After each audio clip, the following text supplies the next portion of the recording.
하나님의 말씀 창세기 1장입니다.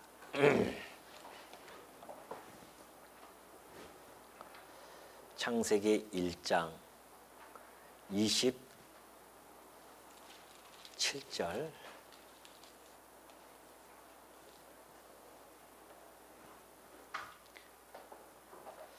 27절부터 보겠습니다.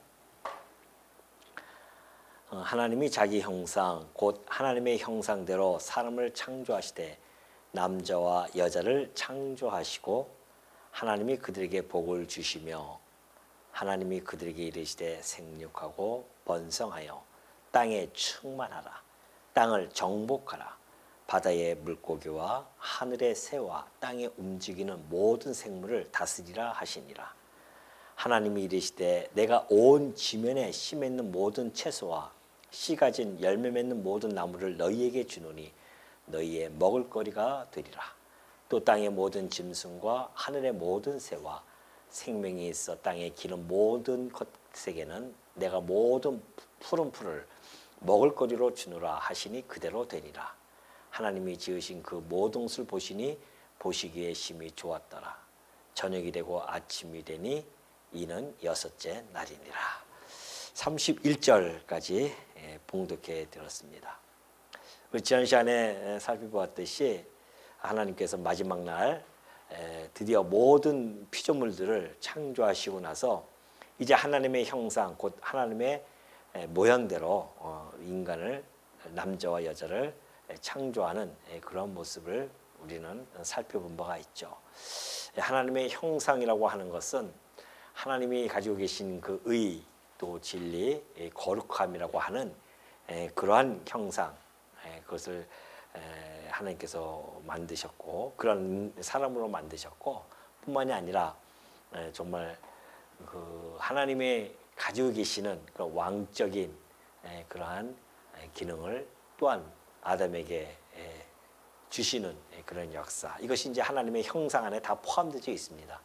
하나님의 형상, 모양, 이 모든 것들이 그런 것들이 하나님께서 아담에게 주어서 그것을 이제 다스리라고 하는 왕적 기능도 주셨고 또한 거룩하고 의롭고 진리되는 그런 몸을 형상을 그 인간에게 담아 주셨다는 거죠.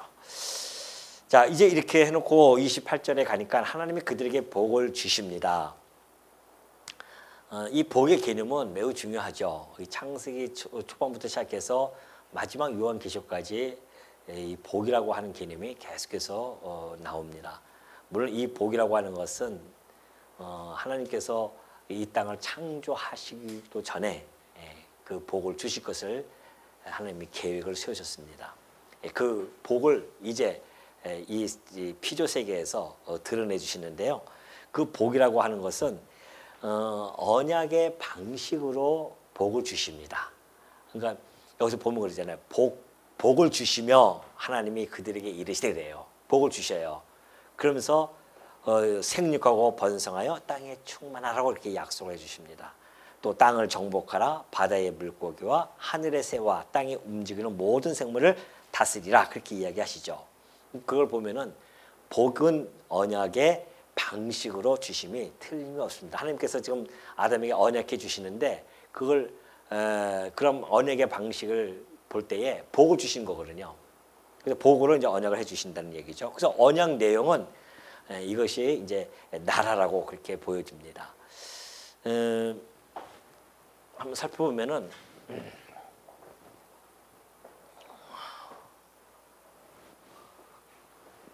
하나님께서 아담에게 언약을 해 주십니다.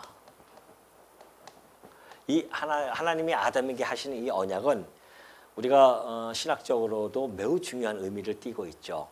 창세기 1장 28절을 어떻게 보느냐에 따라서 성경을 전체가 어떻게 보느냐가 이제 나오는데 우리가 가지고 있는 이런 성경 신학적인 그런 관점이라고 한다는 것은 아주 그건 아주 매우 뛰어납니다.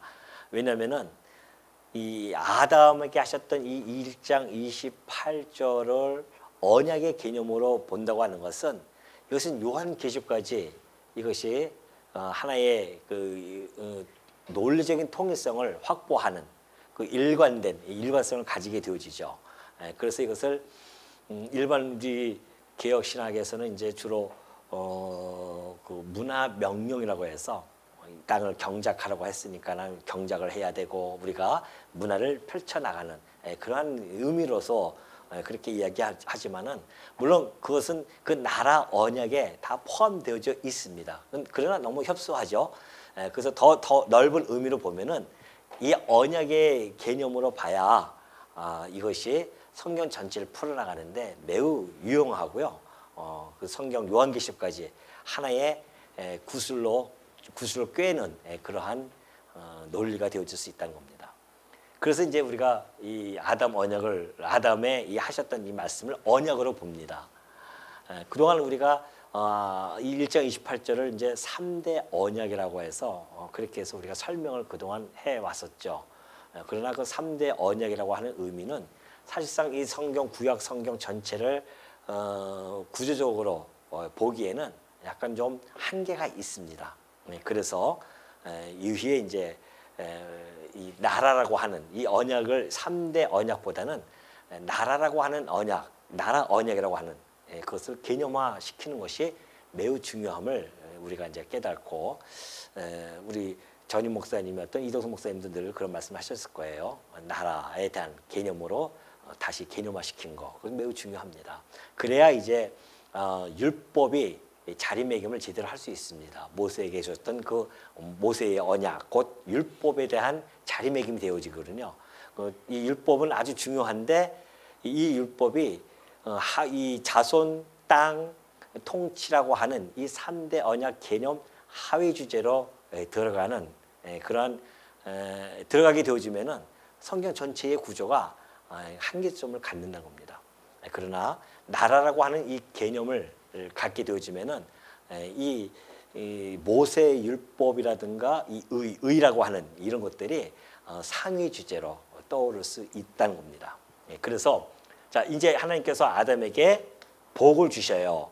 복을 주시는데 그 언약의 형식을 띄어서 복을 주시죠. 그 복의 내용, 언약의 내용은 나라라는 것이죠. 나라. 그래서 나라의 3요소, 그래서 이 3대 언약보다는 3요소로 이렇게 축소시켜서 설명하는 것이 훨씬 설명하기 좋다는 겁니다. 그래서 예를 들어서 나라의 3요소 하면 국권이죠. 국민, 제일 먼저 국민이 나타나고요. 그 다음에 국토가 있습니다. 그리고 국권이 있죠. 이걸 이제 아담에게 하나님께서 나라를 주신 겁니다. 이 나라라고 하는 것은 사실 하나님이 아담에게 하시기 전에 이미 하나님의 계획 속에는 나라라고 하는 것이 작정되어 있었습니다. 우리가 처음에 살펴보았듯이 하나님의 작정 속에는 하나님이 나라를 계획하셨습니다. 나라를 세워줄 것을 약속해 줬죠. 계획을 세웠었습니다. 이걸 이제 계시세계에서 펼쳐 나가십니다. 하나님의 섭리에 나가시면서 이 나라를 이루어 가시는데 울리지 않아요?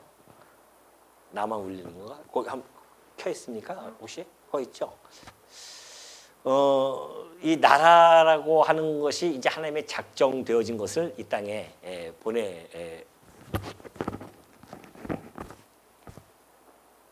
이 계시를 통하여 보여주십니다. 그러면 이제 지난번에 살펴보았듯이 하나님께서 아담에게 하나님의 형상과 모형을 닮게 해주셨는데 그러면은 그 국민들은 당연히 태어날 때 거룩한 백성으로 태어날 것입니다. 그렇죠? 거룩한 백성으로 태어나죠. 그리고 하나님께서 그 나라를 뭐라고 합니까? 28절에 보면은 생육하고 번성한 땅에 충만하라 땅을 정복하라고 합니다. 그리고 바다에 움직이는 모든 생물을 다스리라고 하죠. 국권이 있죠. 자, 국토는 하나님께서 이제 아담에게 이 언약하시고 언약대로 사실은 그대로 이루어지는 사건이 창세기 1장과 2장에서 잘 표현해주고 있죠. 이미 하나님 나라가 나타납니다. 이것을 우리는 원형적이라고 그렇게 이야기합니다. 원형적이죠. 하나님께서 이 작정되어진 것을 먼저 원형적으로 보여줍니다. 물론 하나님의 본심은 아담을 통하여 이 나라를 이루실 것이 아닙니다. 실체가 따로 있죠. 이미 당신의 아들을 통하여 그 나라를 세울 것을 계획을 하신 거예요. 그러니까 하나님께서 세우시는 이 나라는 이 나라의 본심은 이게 아닙니다. 그래서 이걸 원형적이라고 그렇게 이야기한 겁니다. 원형적으로 이 나라를 준다는 것이죠. 그래서 이 국토를 하나님께서 에덴을 줍니다. 에덴이라는 동산을 주죠. 그래서 국토 이 에덴 동산에서 거룩한 백성들이 나라를 다스리면서 국권을 가지고 통치해 갑니다. 이 통치를 해나가는데 사실상은 하나님께서 아담에게 이 나라를 원형적으로 보여줬기 때문에 통치권이 나타나거든요. 짐승을 가지고 다 데려옵니다. 하나님이 그 이름을 어떻게 짓나 보려고 봤더니만 아담이 그걸 보고서는 아담이 그 지혜가 있어요. 하나님 주신 지혜를 가지고 짐승들을 향해서 하나하나 이름을 다 명명을 해나갑니다. 이것이 이름을 짓는다고 하는 것은 그 통치권 아래에 있다는 이야기예요. 그래서 그 국권, 통치에 가는 모습을 보여줘요. 그래서 아담에게 하셨던 이 나라에 대한 언약은 실상 원형적으로 이 창세기 1장 2장을 통하여 성취가 되어집니다. 나타나는 거예요. 이것이 이제 나라를 이렇게 해서 세워졌는데 문제는 아담이 이제 타락을 하게 되어지는 거 아닙니까? 자, 그러면은 우리가 나중에 이제 또 설명해 나가겠지만 좀 쉽게 설명하면은 자, 이 나라의 특성이 있어요. 이 나라의 특성은 하나님께서 당신이 지으신 나라입니다. 그러면 이 나라는 곧 무슨 나라인가 하면 하나님을 섬기는 나라예요. 하나님이 지으시는 거 아닙니까? 아담을 통해서 위임만 했지 아담의 나라는 아니라는 겁니다. 하나님이 언약하시고 복을 줬기 때문에 실질적으로는 하나님의 나라예요. 이 나라가 하나님 나라죠. 그럼 이 나라는 어떤 나라일까요? 하나님을 섬기는 나라입니다. 그래서 이 나라가 바로 제사장 나라예요. 아담에게 있었던 이 언약되어진 이 나라는 제사장 나라입니다. 하나님을 섬기는 나라. 그리고 거룩한 백성들이 그 나라 제사장 나라로서 거룩한 백성으로 그렇게 삼아준다는 것이죠. 이것이 사실은 이제 나중에 아브라함 언약을 통해서도 설명이 되어지는 겁니다. 내가 너희를 제사장 나라와 거룩한 백성으로 삼겠다고 하는 것이죠. 이건 이제 모형적이라고 이제 보여줍니다. 자, 그렇다고 한다면 이 나라의 특성을 보면은 하나님께서 이 나라를 만드시고 그 백성들로 하여금 전혀 걱정이 없게 하십니다. 이것이 바로 그 하나님의 양식을 줍니다. 이 백성들이 먹을 수 있는 양식을 주죠. 그래서 그 29절을 보면 그러지 않습니까? 하나님이 이르시되 내가 온 지면에 씨 맺는 모든 채소와 씨 가진 열매 맺는 모든 나무를 너희에게 주노니 너희의 먹을 거리가 되려 하래요. 하나님이 다 주셔요. 양식도. 걱정하지 말라는 겁니다. 하나님 나라는 걱정이 있겠습니까? 없겠습니까? 없어요. 인간이 걱정하는 것이 뭐 때문에 걱정합니까? 이 먹는 것 때문에 걱정하는 거 아니겠어요? 근데 그 양식을 이미 하나님이 다 줘요, 그날.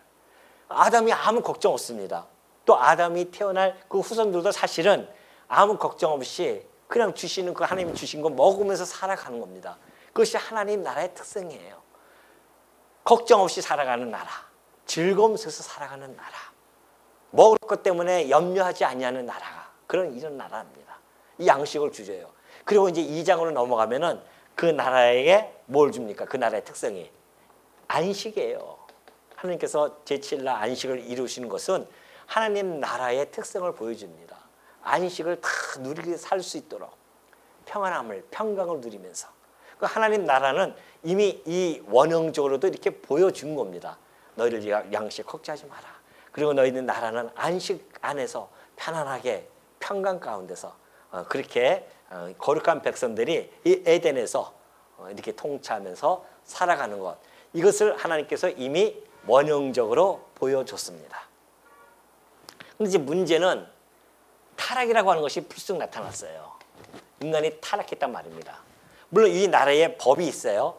자, 이 나라만 하나님이 세워준 것이 아니라 나라에는 반드시 통치의 원리가 있어야 됩니다. 통치 원리. 그 통치 원리는 뭐예요? 뭘 가지고 통치합니까? 예, 우리가 선악과를 먹지 마라 그러잖아요. 생명과는 먹어도 되고 선악과, 그러니까 이 모든 것들은 다 먹어도 된다 하라라고 하는 계명이 있고요. 그리고 그러나 선악과는 먹지 말라, 하지 말라 그거잖아요. 나머지는 다 먹어도 돼, 하라. 그러나 선악과는 먹지 말라, 하지 말라. 이것이 율법이에요. 그러니까 모세의 율법도 마찬가지 아닙니까? 하라와 하지 말라로 나눠지잖아요. 그러니까 아담에게도 그 통치 원리를, 율법을 주신 거예요. 율법. 이게 율법이 통치 원리입니다. 그래서 생명나무 주시고 생명과를 주시고 그 다음에 선악과를 주신 거죠. 먹어라, 하지 마라 이렇게 나옵니다. 이게 하나의 이제 율법, 계명이라고 볼 수 있습니다. 하나님의 계명이죠. 원형적으로 율법을 주신 겁니다. 그래서 그 나라에는 이 법을 지키면서 살아갈 수 있도록, 그러니까 하나님의 통치 원리예요. 하지 마라. 근데 인간이 어떻게 해요? 타락을 했나 말입니다. 타락을 했으니 이제 이 거룩한 백성이 어떻게 되어집니까? 불의한 백성으로 나타나게 되어지죠. 다 불의하게 태어납니다. 죄 가운데서 잉태되어지고 죄 가운데서 출생되어져서 살아가죠. 그래서 불의하게 되어지죠. 이 에덴에서 쫓겨나서 저주받은 땅으로 갑니다. 저주의 땅으로 쫓겨나죠. 그리고 이 통치권을 잊어버려요. 그 공중권세를 마귀에게 뺏겨버립니다. 그래서 이 종노릇을 하게 되어집니다. 사단의 종노릇하는 자로 바뀌었어요. 완벽하게 그냥 이거는 진짜 낭떠러지로 그래서 타락이에요. 떨어져 버렸어요. 이 통치권도 빼앗기고 저주의 땅에서 불의한 자로서 살아가게 되어졌습니다. 그러니 하나님께서 아이고 이거 이대로 끝나면은 아무것도 아니잖아요. 그러나 이것조차도 하나님의 작정 안에 있다고 우리가 믿어지니까 야 진짜 하나님의 섭리는 신묘막측하구나라고 우리가 찬양을 드리지 아니할 수가 없다는 겁니다. 하나님이 이 타락의 사건을 이미 아시죠.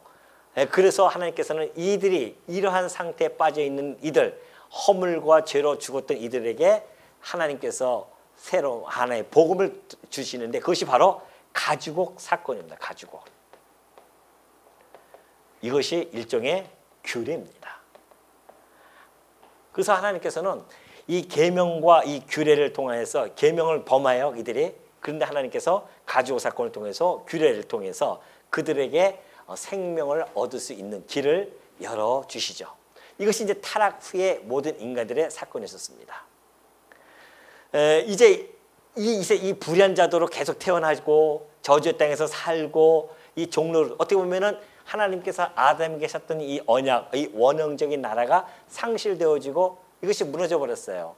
그럼 인간은 다 끝나야 되는데 하나님께서는 본심이 여기가 아니었기 때문에 그래서 하나님께서는 반드시 이들을 이 나라, 이 아담에게 있었던 이 나라, 하나님의 나라를 회복시켜 주실 것을 이미 이때 계획을 세우신 겁니다. 그래서 누구하고 그리스도 안에서 이루어질 것을 약속해 준 겁니다.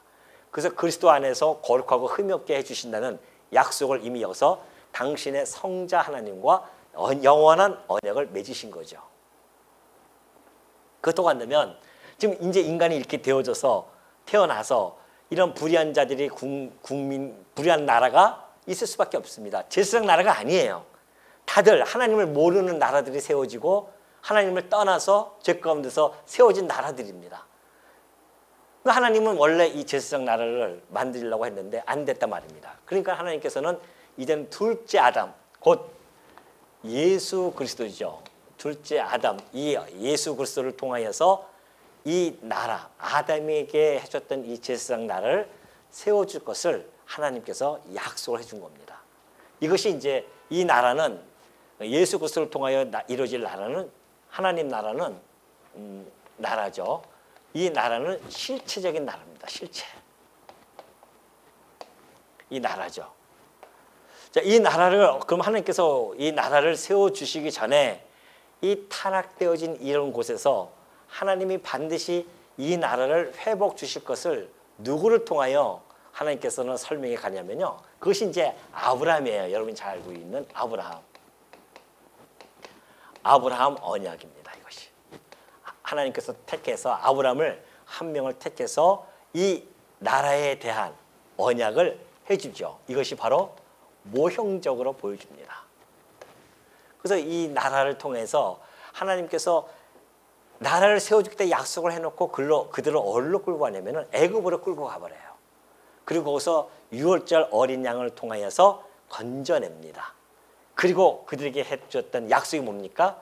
너희가 제사장 나라를 하나님께서 세워주겠다는 거예요. 제사장 나라. 그래서 그 백성들로 하여금 구별시켜서 거룩한 백성으로 만들어주겠다는 겁니다. 물론 그건 모형적이죠. 거룩한 백성, 그리고 가나안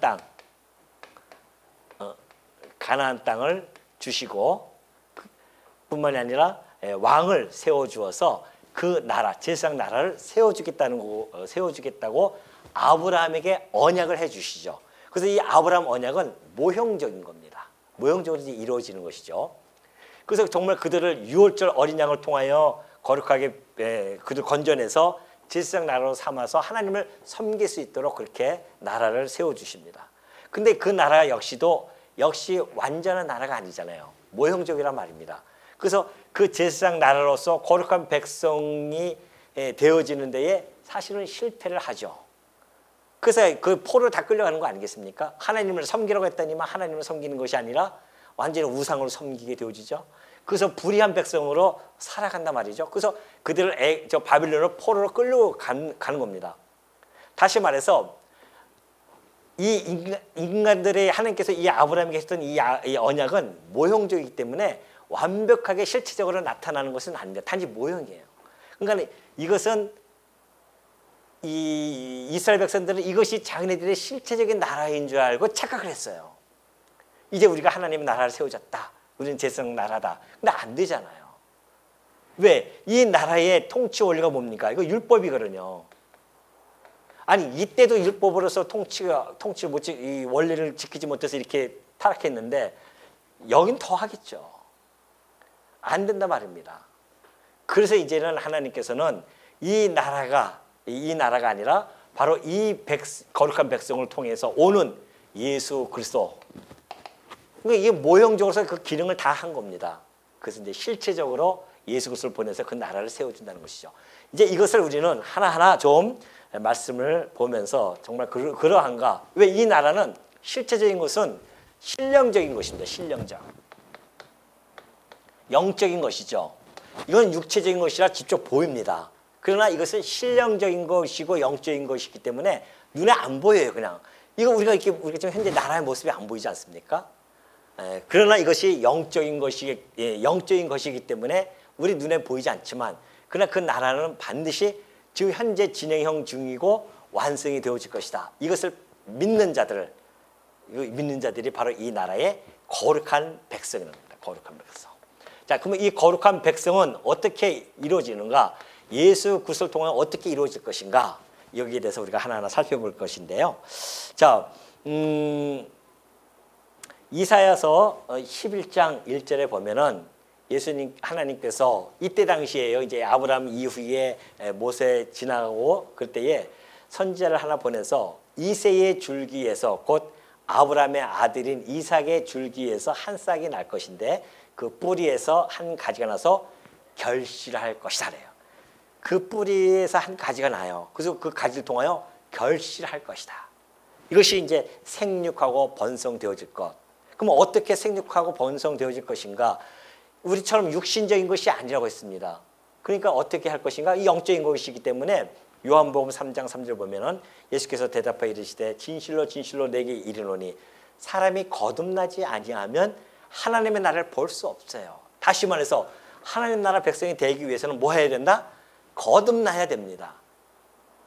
이 거듭나는 것이 눈에 보이나 말이죠. 그래서 영적인 겁니다. 신령한 것이에요. 여러분들이 다 거듭났어요. 그러나 눈에 보이지는 않습니다. 우리들의 눈으로 보이는 것이 아니에요. 그래서 이 나라는 신령한 나라로서 영적인 것으로 해석이 되어지는 것입니다.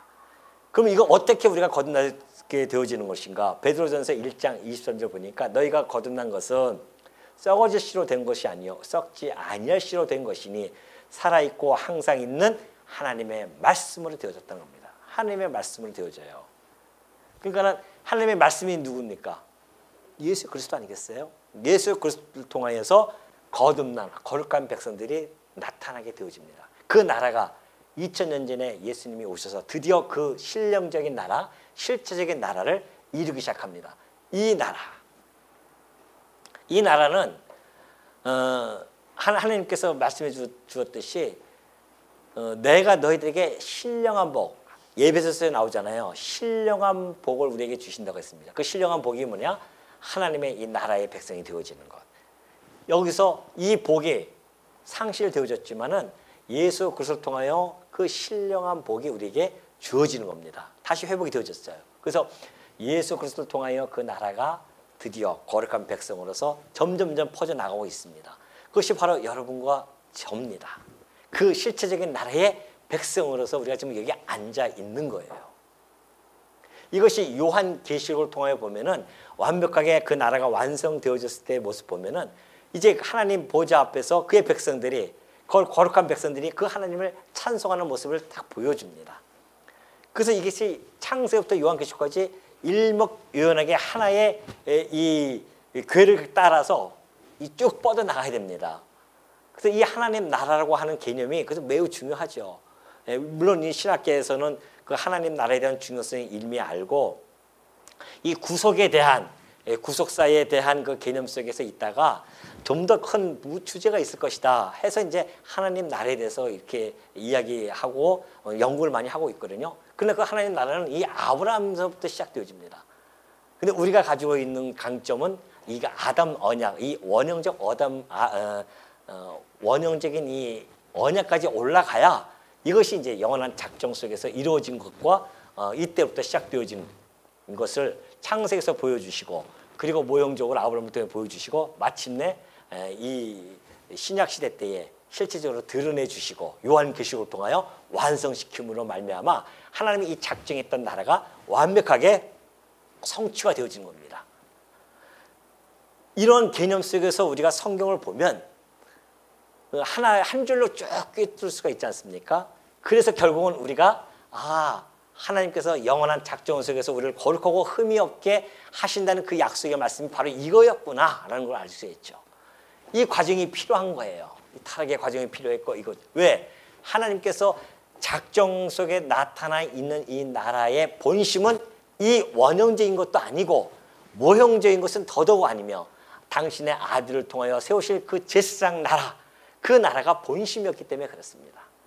근데 그 나라의 본심, 하나님 나라의 본심의 그 제사장 나라가 실제적인 나라인데 거룩한 백성이 지금 현재 계속해서 생육하고 번성해 가고 있지 않느냐 말이죠.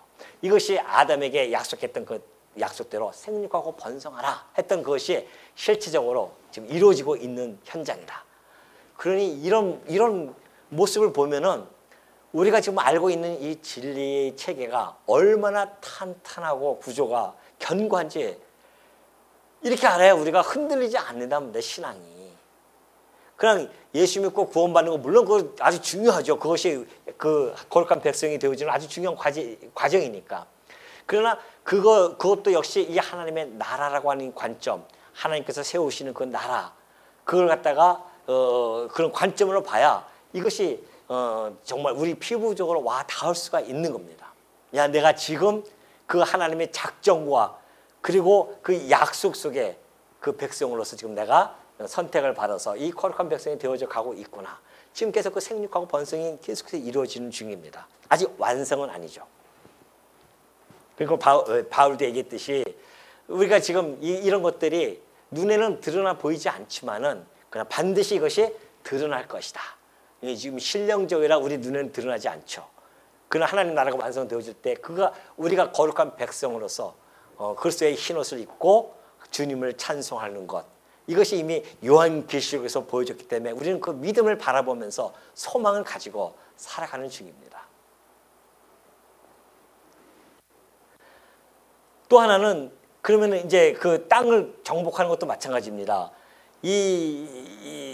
원형적일 때는 에덴 땅을 주어서 그렇게 해주셨지만은 모형적일 때는 가나안 땅을 정복해서 했지만은 우리는 신령한 것이기 때문에 물론 천국에 우리가 가게 되겠지만은 신령한 것이기 때문에 예수님께서 예수님께서 말씀하셔 주었듯이 사도행전 1장 8절에 나타나죠.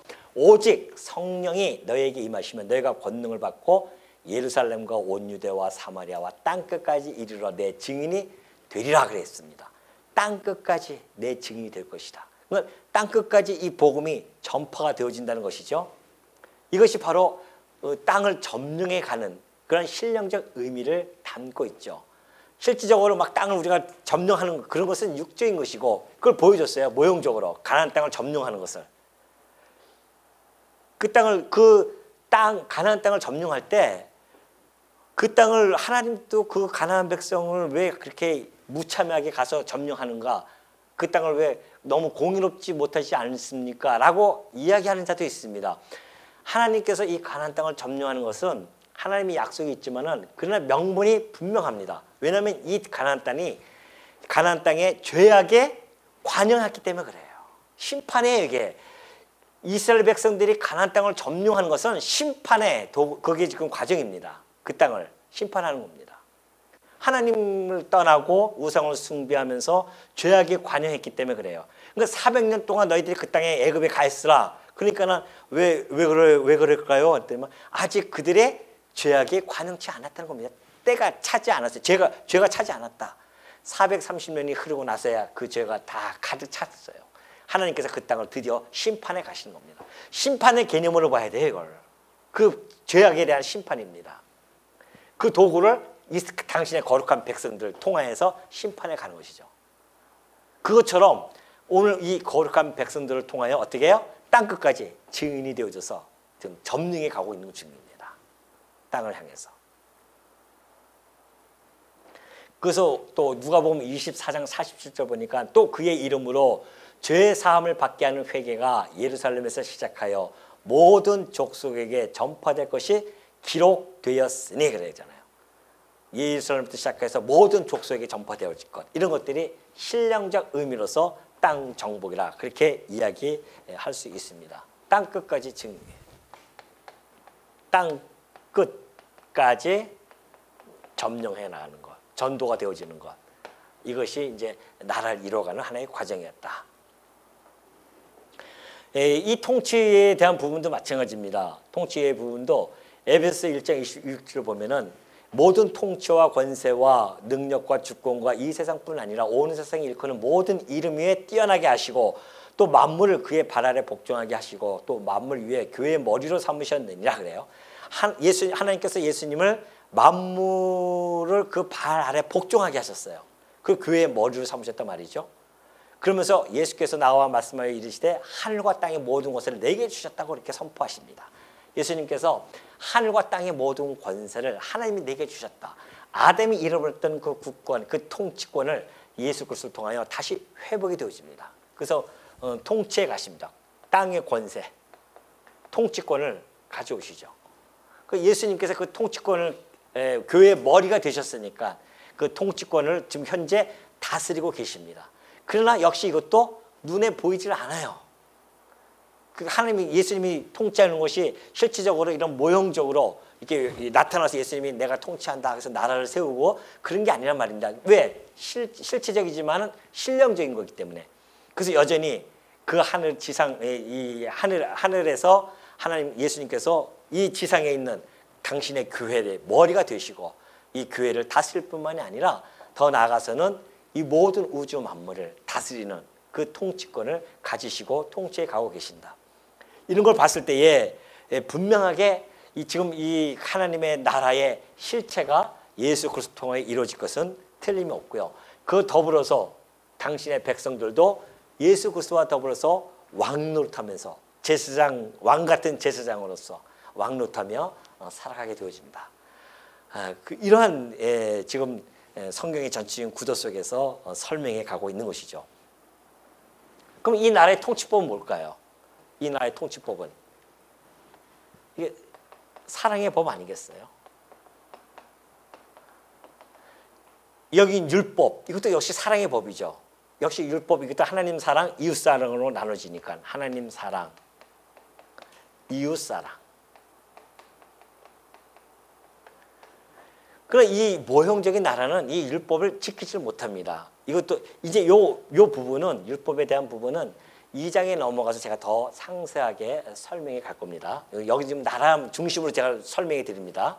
그러니까 이 율법 이것을 우리는 이제 다른 말로 또 의라고 할 수도 있습니다. 의라고도 표현하죠. 그래서 그의 나라와 의. 하나님이 왜 이것 죽이시고 살리시는 거 아니겠습니까? 죽이시고 살리는 이러한 이 율법 안에는 그것이 다 담겨져 있죠. 이것도 마찬가지입니다. 율법도 죽이고 살리는 기능을 가지고 있죠. 그래서 정말 예수님이 오셔서 우리를 대신해서 죽으시고 우리를 부활하심으로 우리를 구원해 가시는 오늘 오전에 배웠듯이 그렇게 되어진 겁니다. 그래서 결국은 이때 이들이 지키지 못했던 이런 법들을 이제는 성령께서 우리 안에 들어와 계심으로 말미암아 그 사랑의 법을 이루어 가시죠. 그리고 마지막 그 나라가 완성되어지면 그곳에서는 그런 사랑의 법이 그대로 실현되어지는 겁니다. 얼마나 좋겠습니까? 그걸 우리는 소망하고 살아가는 성도들입니다. 그걸 소망하는 거죠. 비록 이 지상에서는 완벽하게 그 사랑의 법이 이룰 수는 없어요. 그러나 그 사랑의 법을 향해서 지금 우리가 꾸준히 기도하면서 말씀을 가지고 그 사랑의 법을 이루어가고 있는 중입니다. 비록 우리가 넘어지고 자빠지고 그런다 할지라도 하나님께서 우리를 다시 세워주시고 다시 회복하게 해주시고 그래서 우리로 하여금 하나님의 사랑의 법을 통치의 법을 이루어가게 하시는 것. 요한계시록을 보니까는 그 통치의 법이 완벽하게 이루어집니다. 거기는 사랑만이 있죠. 거기 무슨 미움이 있겠으며 다툼이 있겠습니까? 오직 사랑만 있는 거죠. 그래서 보면은 그래서 이 하나님의 이 언약이라고 하는 것은 이런 계시성을 가지고 있는 겁니다. 하나님께서 이런 언약을 하실 때는 예수 그리스도 하나님의 아들을 통해 이루실 그런 계시성을 가지고 하나하나 보여 나갑니다. 그러니까 이걸 우리가 계시적인 관점으로 보는 거죠. 이걸 갖다가 보면서 이것이 곧 예수 그리스도를 통하여 이루어질 것이구나라고 하는 그런 계시적인 관점으로 이 창세기 1장 28절도 접하는 겁니다. 그러니까 이걸 보면서 우리는 어디를 봅니까 지금? 2000년 전에 오신 예수 그리스도를 바라보는 겁니다. 예수님이 오시기 전에는 모르죠. 그러니까 아브라함도 희미하게만 본 겁니다. 이삭을 바라보면서 그 나라가 반드시 이루어질 거야. 이삭의 후손을 통해서. 그래서 이삭을 보고 즐거워하는 것은 곧 그리스도를 보면서 즐거워하는 것과 같다는 겁니다. 예수님이 이 아브라함도 나의 때를 바라보면서 즐거워했다고 하는 것이 바로 그 이야기거든요. 그가 세우실 나라. 하나님이 약속한 이 아브라함에게 했던 그 나라가 반드시 이삭의 후손. 그래서 천하 만민에게 복을 주실 그것. 이것이 이제 에베소 1장 3절에서도 잘 나타나죠. 성부 하나님과 성자 하나님 사이에 영원한 언약에 대한 계시가 여러분이 알다시피 에베소서에 잘 나타나 있지 않습니까? 찬송하리로다 하나님 곧 우리 주 예수 그리스도의 아버지께서 그리스도 안에서 하늘에 속한 모든 신령한 복을 우리에게 주셔요. 이미 이 하늘에 속한 이 신령한 복을 이때 원형적으로 보여줬고 이때도 역시 복 아닙니까? 아브라함에게 복을 줬죠. 이거 모형적으로 보여줬고 그러나 이거는 실체적인 복이에요. 신령한 복이란 말입니다. 이 복의 개념과는 완전히 좀 다르죠. 결이.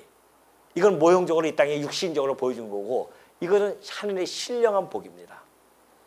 그 신령한 복을 주시는데 그것이 뭔가 곧 창세전에 그리스도 안에서 우리를 택하사 우리로 사랑 안에서 그 앞에 거룩하고 흠이 없게 하시려고 그 기쁘신 뜻대로 우리를 예정하사 예수 그리스도로 말미암아 자기의 아들들이 되게 하셨다. 거룩한 백성으로 삼아주는 것. 이것이 이미 저 창세전에 하나님의 계획 속에 있었다는 겁니다. 그러니까 그 앞에 거룩하고 흠이 없게 하시려면 반드시 이 사건이 그래서 필요한 겁니다. 이때 이미 계획을 세우셨으니까. 어떤 계획이요? 내가 너희를 거룩하고 흠이 없게 할게. 이것이 신령한 복이야. 내가 너희를 나의 아들들로 삼을 거야. 이것을 당신의 백성으로 삼아줄 거야. 나라를 세워줘가지고 내 백성으로서 너희가 살아가게 해줄 거야. 이것이 하나님의 영원한 작정이 있었단 말입니다. 그러니 거룩하고 흠이 없게 하시려면 불의함 가운데 빠져 들어가야 된단 말이죠. 그래서 이것은 필연적이에요. 하나님의 역사 섭리 아래 이 타락이라는 사건은 필연적으로 있을 수밖에 없습니다. 그래야 예수 그리스도를 통하여 세워질 완벽한 그 실체적인 하나님의 나라가 이루어지는 거 아니겠습니까?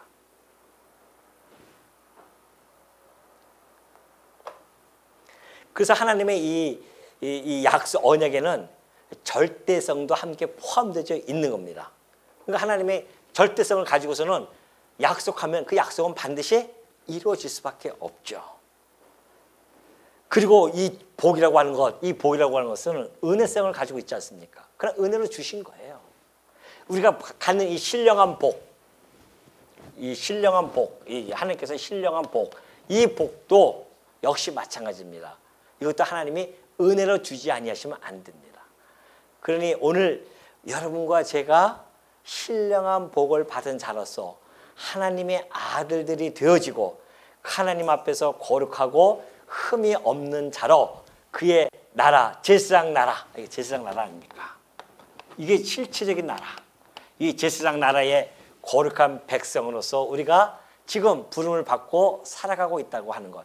실체적으로 우리가 이 땅에서 시민권을 가지고 살아가지만 어떻다고요? 우리는 하늘의 시민권을 가진 자로서 지금 살아가고 있는 중입니다.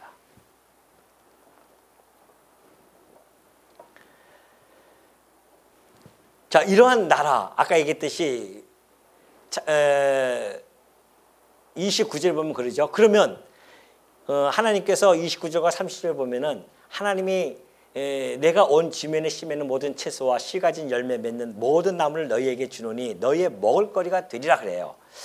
저는 늘 생각하는 것이 하나님이 애당초 먹을 거 없이 그냥 인간을 만들 수 없었을까?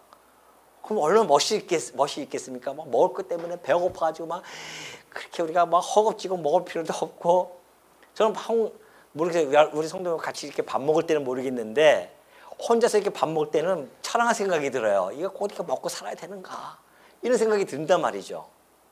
그럼 하나님이 왜 우리로 하여금 이렇게 먹고 살게 먹는 과정을 거치게 하시는가? 뜻이 있으시겠죠. 그 뜻을 한번 보도록 하겠습니다. 자, 나중에는 이제 물론 이 29절과 30절은 원래는 우리 인간들에게 인간이 채소와 열매만 먹고 살게 되어 있었습니다. 그리고 동물들은, 짐승들은 푸른 풀을 먹고 살게 되어 있죠. 이건 이미 하나님께서 다 걱정하지만 내가 다 주는 양식이다 그랬단 말이죠. 그런데 타락하고 나서 물 심판이 있은 다음에 이제 하나님이 주시는 약속이 있었습니다. 모든 산동물은 너의 먹을 것이 될지라 채소같이 내가 너에게 다 주었노라 그렇게 얘기합니다. 그래서 결국 인간이 먹고 살 수밖에 없는 존재인데 그럼 왜 그렇게 하셨는가? 시편 104편 14절 보니까 그가 가축을 위한 풀과 사람을 위한 채소를 자라게 하시며 땅에서 먹을 것이 나게 하셔서 사람의 마음을 기쁘게 하는 포도주와 그래요. 사람의 얼굴을 윤택하게 하는 기름과 사람의 마음을 힘있게 하는 양식을 주셨다. 그러니까 하나님이 이 양식을 통하여서 우리 마음을 기쁘게 하고 그리고 얼굴을 윤택하게 하고 마음을 힘있게 하는 그 과정을 거치도록 이 양식을 주시는 거구나. 양식을 주시는 거구나. 그러니까 여러분 배고프다가 먹을 거 있으면 막 기뻐가지고 막 그냥 얼굴이 얼마나 환하고 기쁩니까? 막 먹고 나면은 뭐가 좋아요? 오죽하면은 먹고 죽은 뭐라고요? 예, 그런 것들은 우리 성도님들이 해주시면 좋죠. 때깔이 좋은 거야, 때깔이. 오죽하면은 그렇게 할 정도로 먹는 것에 우리가 목숨 걸지 않습니까? 근데 그것이 하나님께서 그것을 얼굴도 윤택하게 해주고 마음도 힘있게 하기 위해서 양식을 주십니다. 그걸 통해서 우리가. 그러니 왜 그렇게 주셨는가? 우리의 건강을 위해서 우리가 활동하며 살아가기 위해서 주셨죠. 그러나 그 이면에는 모든 육체에게 먹을 것을 주신 이에게 뭐 하라고? 감사하라고 그렇게 주신 겁니다. 이게 인간들로 하여금 하나님께서 주신 이 양식을 먹으면서 감사하라. 그래서 우리가 식사할 때 왜 기도합니까? 하나님 감사합니다. 이 양식을 먹고 내가 얼굴도 윤택하고 마음도 힘있게 해서 내가 살아가게 하겠다고. 이것이 바로 17장 사도행전 17장 28절에도 잘 나타나 있어요. 이 양식을 주므로 말미암아 우리가 그를 힘입어 살며 기동하며 존재하는 자유를 깨닫게 하기 위해서 그런 겁니다. 먹을 거 없이도 살 수 있다. 영원히. 그러면 영원히 죽지 않게 해준다고 한다면은, 물론 죽게도 만들 수 있겠죠. 그러나 먹을 것이 없다고 한다면 아쉬운 게 없는 거예요. 인간이. 감사도 없고 자기가 잘난 줄 알고 살아간단 말입니다. 그러나 우리가 양식을 통하여서 그를 힘입어 살며 기동하며 존재하는 자임을 존재한다고 하는 것을 깨닫는 겁니다. 아, 이거 하나님이 주시는 거구나. 이거 하나님이 주시지 않으면 이 양식도 우리가 지금 여러분이 먹는 그 양식을 여러분이 이걸 내가 지금 열심히 돈 벌어서 내가 먹는 것이라고 생각하면 착오입니다.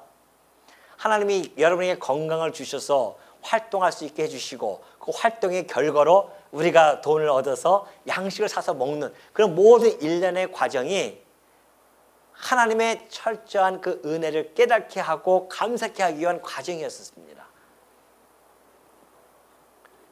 그러니까 그거 가지고서는 우리가 괴로워하고 막 그렇게 하는 것은 원치 않는 거예요, 하나님께서. 그래서 예수님이 오셔서 이런 것 때문에 너희가 괴로워하지 마라. 먹을까 마실까 너무 염려하지 마라. 우리가 구할 것은 이거지 그런 거 가지고서는 걱정할 것이 아니다. 그런 거죠. 그러니까는 바울도 그걸 잘 알고 있었기 때문에 디모데전서 6장 7절에서 우리가 세상에 아무것도 가지고 온 것이 없어요. 아무것도 가지고 온 것이 없는데 먹고 살잖아요. 아무것도 가지고 가지도 못합니다. 그러니 우리가 이 땅에 살아가는 동안 먹을 것, 입을 것이 있으면 그냥 족한적으로 살아가는 겁니다. 하나님이 이때 당시에 양식을 다 주셔서 입을 거, 먹을 거 있으면 족한 줄 알고 살아가는 거죠. 그러니까 예수님이 오셔서 하신 말씀이 이 말씀이에요. 그러므로 염려에 이르기를 무엇을 먹을까, 무엇을 마실까, 무엇을 입을까 하지 말라. 이는 다 이방인들이 구하는 것이라. 너희 하늘 아버지께서 이 모든 것이 너희에게 있어야 할 줄을 아시느니라. 그런즉 너희는 먼저 그의 나라와 그의 의를 구하라. 그리하면 이 모든 것을 너희에게 더하시리라. 하나님이 영혼 안에서 작정한 그 나라, 이것을 원형적으로 보여줬고 모형적으로 보여줬던 그 나라를 구하라. 이제는 내가 왔으니, 예수님께서 그 나라의 주인이신 그리스도께서 왔으니 그 나라를 구하라는 겁니다. 그래서 그 나라를 구함으로 말미암아 우리가 그 나라가 이 땅에서 실현되어지는 것, 이것이 우리의 역사 현장 속에서 좀 현재 진행형 중입니다. 이 나라는 그 나라의 백성이에요, 우리가. 그러니 우리가 이 창세기를 처음 볼 때에 지금 이 아담에게 있던 이 언약을 그냥 이러한 관점으로 보지 못하고 하나의 문화 명령으로만 본다고 한다면 이런 풍성한 신학적 의미를 놓칠 수가 있는 겁니다. 근데 우리는 이 1장 28절을 아담 언약, 곧 나라라고 하는 이 개념으로 개념화시켰기 때문에 이 나라가 결국은 둘째 아담 아닙니까?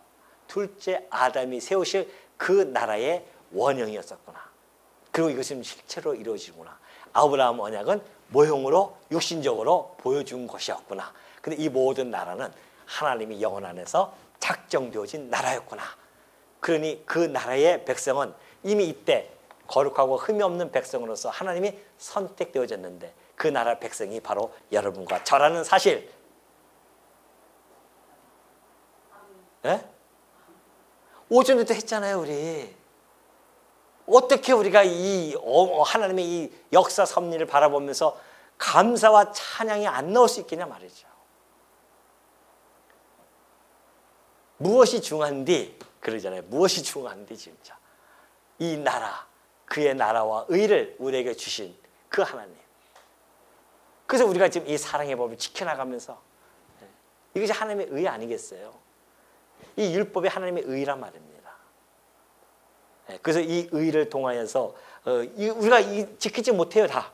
그러나 여기서는 성령을 통하여 마음에 이 사랑의 법을 새겨놓고 지켜나가게 해주시겠다는 거 아니겠습니까?